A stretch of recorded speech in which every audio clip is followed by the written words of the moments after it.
Yang pertama yaitu dinasti Murabitun dan Muwahhidun di Afrika Utara. Asal mula berdirinya dinasti Murabitun dan Muwahhidun, dinasti Murabitun pada mulanya adalah sebuah gerakan agama di Afrika Utara yang didirikan oleh Abdullah ibnu Yasin pada tahun 1062 Masehi. Yusuf ibnu Tashib yang diserahi pemerintahan pada masa selanjutnya berhasil mendirikan sebuah kerajaan yang berpusat di Marrakesh. Ia masuk ke Spanyol atas undangan penguasa-penguasa Islam yang tengah mempertahankan kekuasaannya dari serangan raja-raja Kristen. Dinasti Al-Murabitun memegang kekuasaan selama 90 tahun dengan 6 orang penguasa, yaitu Abu Bakar bin Umar, Yusuf bin Tashfin, Ali bin Yusuf, Tashfin bin Ali, Ibrahim bin Tashfin, dan Ishak bin Ali. Dinasti ini mengalami kemunduran dan kehancuran pada tahun 541 Hijriah. Faktor-faktor penyebab runtuhnya pemerintahan dinasti Murabitun adalah yang pertama, lemahnya disiplin tentara dan merajalelanya korupsi yang melahirkan disintegrasi. Yang kedua, berubahnya watak keras pembawaan Barbar menjadi lemah ketika memasuki kehidupan Maroko di Andalusia yang mewah. Yang ketiga, mereka memasuki Andalusia ketika memerlangkan intelektual kalangan Arab telah mengganti kesenangan berperang. Yang keempat, kontak dengan peradaban sedang menurun dan tidak siap mengadakan asimilasi. Yang kelima, dikalahkan oleh dinasti dari rumpun keluarganya sendiri, yaitu Al-Muwahhidun. Lain halnya dengan Muwahhidun, pada masanya Andalusia mencapai puncak kejayaannya, terutama pada zaman Abdul Mukmin. Perkembangan peradaban Islam, terutama pengembangan ilmu politik, ekonomi, arsitektur, ilmu pengetahuan dan filsafat. Pada masa Muwahhidun terdapat tokoh-tokoh Islam yang terkenal dan memberikan sumbangan yang besar bagi majunya ilmu pengetahuan seperti Ibnu Tufayl, Ibnu Rus, Ibnu Arabi, dan lain-lain. Setelah mengalami kekalahan selama 1 abad, dinasti Muwahhidun mengalami kemunduran dan akhirnya hancur. Materi yang kedua ialah dinasti Fatimiyah. Sejarah kemunculan dinasti Fatimiyah. Dinasti Fatimiyah ini muncul pada tahun 296 Hijriah atau 909 Masehi di Afrika yang dipimpin oleh Ubaidillah atau Al-Mahdi, keturunan Nabi Muhammad. Dikenal awalnya sebagai dinasti Ubaidiyah, Abu Abdullah Asy-Syi'i. Penduduk setia keturunan Ismail memainkan peran penting dalam berdirinya dinasti ini. Propagandis ulung yang mempengaruhi suku Berber di Afrika Utara, terutama suku pertama. Dinasti Fatimiyah satu-satunya dinasti Syiah bersaing dan berkonflik dengan dinasti Sunni Abbasiyah di Baghdad. Keduanya berusaha mempertahankan dan memperluas wilayah serta mengaruhi khalifah-khalifah dinasti Fatimiyah. Yang pertama, Al-Mahdi adalah khalifah pertama yang diikuti oleh serangkaian khalifah hingga keruntuhannya. Yang kedua, Al-Qaim Al-Mu'izz Al-Aziz mencapai kemajuan politik dan ekonomi. Yang ketiga, Al-Hakim terkenal sebagai penguasa kejam.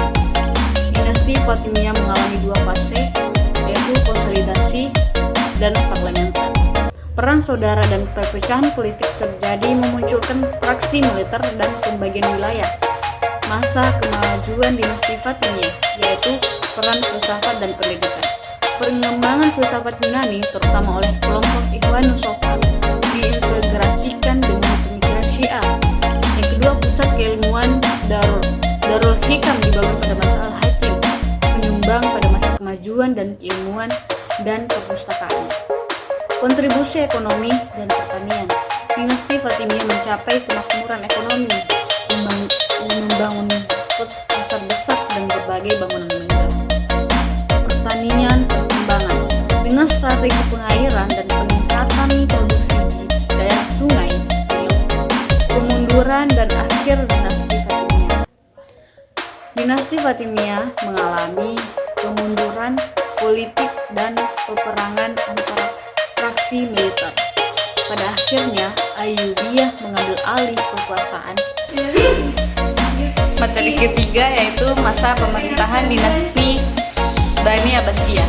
Dinasti Bani Abbasiyah yang didirikan pada tahun 130 Hijriah atau 750 Masehi oleh Abdullah Abbas As-Saffah ini berlangsung sekitar 5 abad. Berdirinya pemerintahan ini dianggap suatu kemenangan ide atau pemikiran yang pernah dianjurkan oleh kalangan Bani Hashim setelah wafatnya Rasulullah SAW, agar jabatan khalifah diserahkan kepada rasul dan anak saudara atau keturunannya. Dinasti Bani Abbasiyah berdiri awalnya dari sebuah hasil propaganda dan organisasi yang luas dan revolusioner. Propaganda tersebut dilaksanakan dengan strategi yang cukup matang, yaitu yang pertama dilaksanakan dengan sangat rahasia tanpa melibatkan pasukan perang. Mereka berdakwah atas nama Abbasiyah sambil berdagang, mengunjungi tempat yang jauh, dan dalam kesempatan menunaikan ibadah haji di Mekah. Yang kedua adalah menggabungkan para pengikut Abu Muslim Al-Khurasani dengan pengikut Abbasiyah. Dua kekuatan inilah yang berdiri atas nama Abbasiyah yang sudah menggunakan kekuatan bersenjata untuk melawan kekuatan Umayyah. Masa kejayaan dinasti Abbasiyah dimulai setelah mereka berhasil menggulingkan dinasti Umayyah pada tahun 750 Masehi. Di bidang ilmu pengetahuan, Abbasiyah mencapai kemajuan yang signifikan. Namun, masa kejayaan Abbasiyah juga disertai dengan masalah internal. Terdapat persaingan kekuasaan antara penguasa dan kekaisaran Turki yang mengakibatkan ketidakstabilan politik dan seringkali memunculkan pergolakan. Selain itu, mereka juga seringkali mengalami serangan dari luar seperti serangan bangsa Mongol pada abad ke-13 Masehi yang menghancurkan Baghdad dan mengakhiri kekuasaan Abbasiyah. Tak ada gading yang tak retak. Mungkin pepatah inilah yang sangat pas untuk dijadikan cermin atas kejayaan yang digapai Bani Abbasiyah.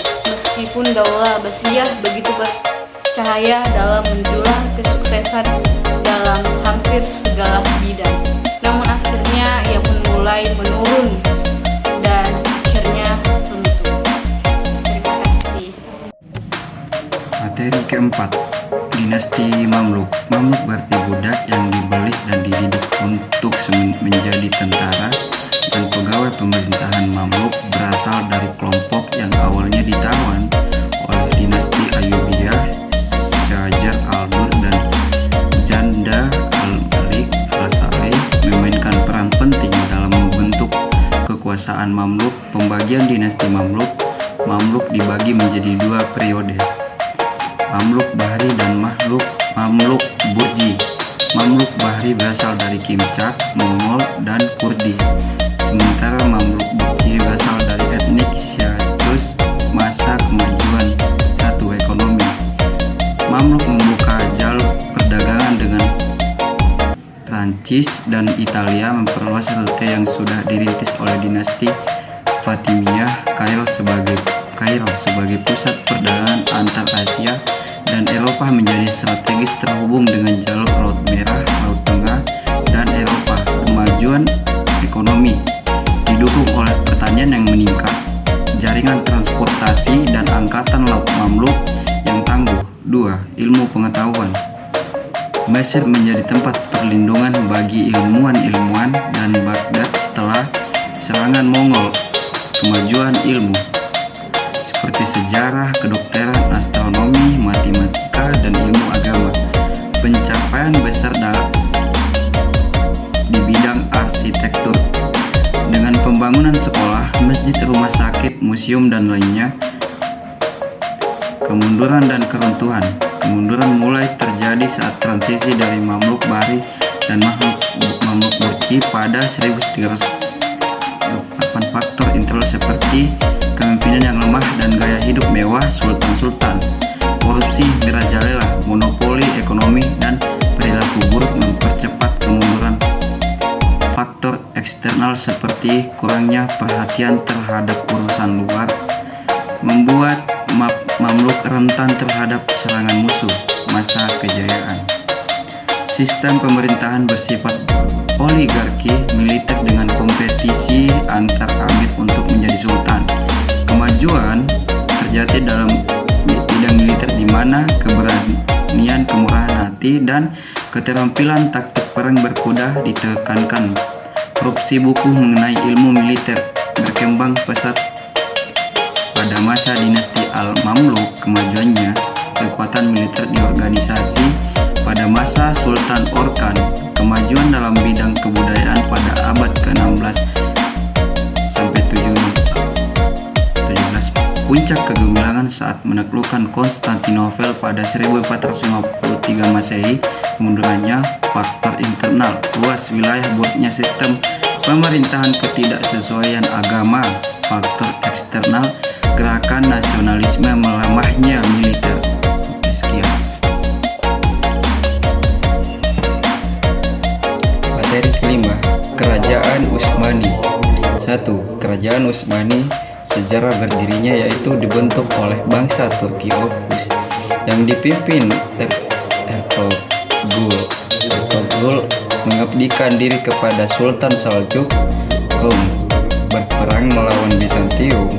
Utsman I menyatakan kemerdekaan setelah serangan Mongol dan menjadi pemimpin pertama para khalifah. 1. Utsman hingga Sulaiman Al-Kanuni. Kemajuannya, kekuatan militer diorganisasi pada masa Sultan Orkan. Kemajuan dalam bidang kebudayaan pada abad ke-16 sampai 18. Puncak kegemilangan saat menaklukkan Konstantinopel pada 1453 Masehi. Kemundurannya faktor internal, luas wilayah, buruknya sistem pemerintahan, ketidaksesuaian agama. Faktor eksternal, gerakan nasionalisme, melemahnya militer. 2. Kerajaan Safawi. Safawi berasal dari tarekat Safawiyah di Ardabil. Ismail memproklamasikan ikan diri sebagai raja pertama pada 1901 Masehi. Perang melawan Utsmani menjadi kemajuannya, pemulihan politik oleh Abbas. 1. Pembenahan administrasi, pemindahan ibu kota ke Isfahan, penaklukan wilayah, dan kemajuan ekonomi. Kemundurannya, konflik dengan Utsmani, dekadensi moral, pasukan Bulham tidak bersemangat. 3. Kerajaan Mughal didirikan oleh Syahiruddin Muhammad Babur pada 1526 Masehi. Hubungan dengan kerajaan Mongol, para khalifah yaitu Jahangir, Shah Jahan, Aurangzeb. Kemajuannya, politik terkendali pada masa Akbar, pertanian, perdagangan, pajak, dan industri perkembangan. Kemajuan seni arsitektur. Kemundurannya pada abad ke-18. Kemundurannya politik dan perang dengan Inggris. Oke. Materi ke-6, Islam di Indonesia. Islam di Indonesia tumbuh sejak abad 1 sampai 5 Hijriah atau 1 sampai 8. Bersaing dengan kekuatan Hindu, Jawa, pedagang, dan mubalik Muslim membentuk komunitas Islam, menyebarkan toleransi dan persamaan derajat. Kelemahan Sriwijaya dimanfaatkan oleh pedagang Muslim, mendorong munculnya kerajaan-kerajaan bercorak Islam seperti Samudra, Pasai, dan Malaka. Islam masuk di Indonesia. Islam masuk melalui jalur perdagangan, Selat Malaka, Samudra, dan lain-lain. Pernikahan, pendidikan, dan akulturasi budaya. Jalur pernikahan khususnya dengan saudagar kaya berperan penting dalam penyebaran Islam. Pedagang Muslim dan para dai memainkan peran kunci dalam menyebarkan Islam melalui jalur perdagangan dan pendidikan. Sebab-sebab Islam mudah diterima masyarakat. Ajaran Islam disampaikan dengan cara sederhana, mudah dimengerti, dan tidak menakutkan. Islam menolak sistem kasta, menyatakan bahwa semua manusia sama di hadapan Allah. Akulturasi budaya termasuk melalui wayang membantu Islam diterima baik oleh masyarakat. Dengan demikian, perkembangan Islam di Indonesia dipengaruhi oleh faktor politik, perdagangan, pernikahan, pendidikan, dan akulturasi budaya. Ajaran Islam yang sederhana dan nilai-nilai egaliter menjadi faktor kunci dalam penerimaan agama ini oleh masyarakat setempat. Oke, sekian.